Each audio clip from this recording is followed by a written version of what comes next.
Hello friends, welcome to my YouTube channel. તો આજે હું તમારી સાથે દરેક બાળકને પ્રિય એવી રેસીપી લઈને આવી છું. જે જોતાં જ બાળકોને ખાવાનું મન થઈ જાય એવી રેસીપી બનાવીશું.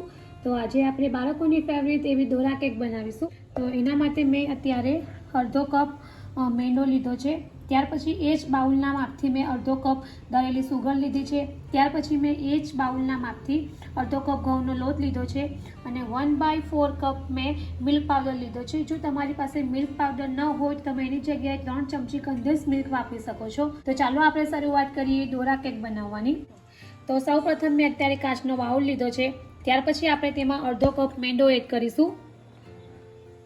ત્યાર પછી આપણે તેમાં અડધો કપ ઘઉંનો લોટ એડ કરીશું.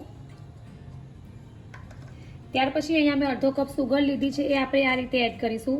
ત્યાર પછી મેં અહીંયા અડધી ચમચી બેકિંગ સોડા એટલે કે જે ખાવાનો સોડા આવે છે તે એડ કર્યો છે. અને હવે આપણે આ બંને વસ્તુને એકદમ સરસ રીતે ચાળી લઈશું.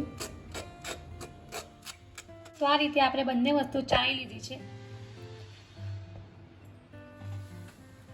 ત્યાર પછી અહીંયા મેં વેનીલા એસેન્સ લીધું છે, તે આપણે અડધી ચમચી એડ કરીશું.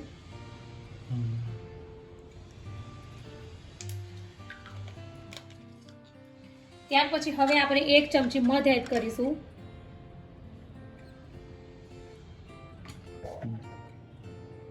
ત્યાર પછી હવે આપણે અહીંયા થોડું દૂધ એડ કરીશું. તો દૂધ અત્યારે આપણે 1 કપ લેવાનું છે અને થોડું થોડું કરીને જ એડ કરીશું. આ જે દોરા કેક છે તે મેદાથી બનતી હોય છે, પણ હું એમાં ઘઉંનો લોટ અને મેંદો મિક્સ કરીને બનાવું છું.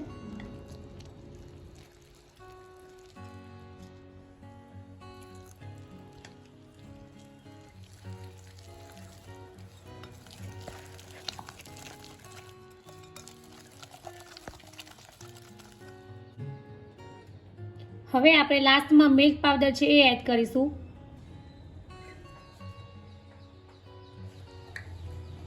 અને હવે એકદમ સરસ રીતે મિક્સ કરી લઈશું. તો આ રીતે આપણું જે દોરા કેક માટેનું બેટર છે તે રેડી છે.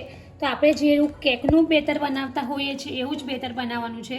તો આ ટાઈપનું જ આપણે બેટર બનાવીશું. તો અત્યારે મેં 1 કપ દૂધ લીધું હતું, તેમાંથી 2 ચમચી દૂધ મારું બચ્યું છે. તો હવે આપણે દોરા કેક બનાવીશું. તો હવે ગેસ ઉપર મેં એક નોનસ્ટિક પેન લીધી છે.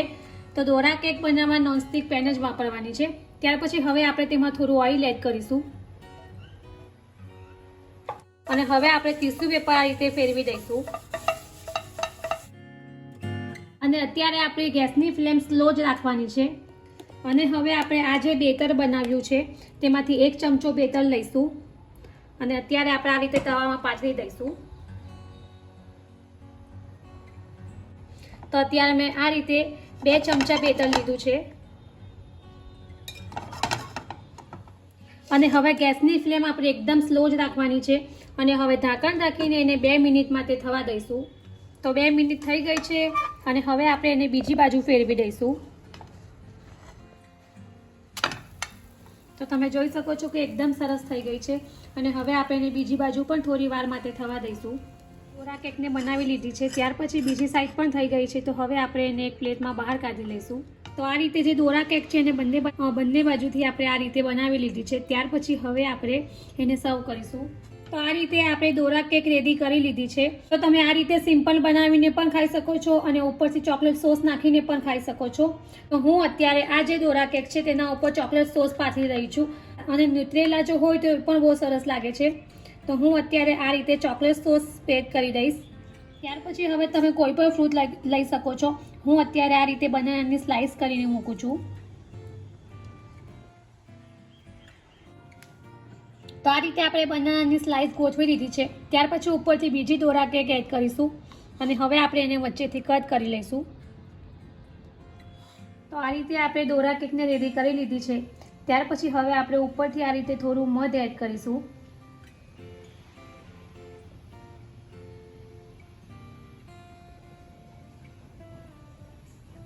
તો રેડી છે બાળકોને જોતાં જ ખાવાનું મન થઈ જાય એવી અને બાળકોની પ્રિય દોરા કેક. તો ફ્રેન્ડ્સ, તમે જો આ રીતે દોરા કેક ક્યારેય ટ્રાય ન કરી હોય તો એકવાર જરૂરથી ટ્રાય કરજો. પહેલી જ વારમાં તમારી જે દોરા કેક છે તે બિલકુલ બહાર જેવી જ બનશે. તો ફ્રેન્ડ્સ, જો તમને મારો આ વિડીયો પસંદ આવ્યો હોય તો મારી ચેનલને લાઈક અને શેર જરૂરથી કરજો અને આવી જ બીજી નવી નવી રેસીપીઓને જાણવા માટે મારી ચેનલને સબસ્ક્રાઈબ કરવાનું ભૂલતા નહીં. તો ફરી પાછા આવા જ નવા વિડીયો સાથે મળીશું. ત્યાં સુધી bye bye and thank you for watching my video.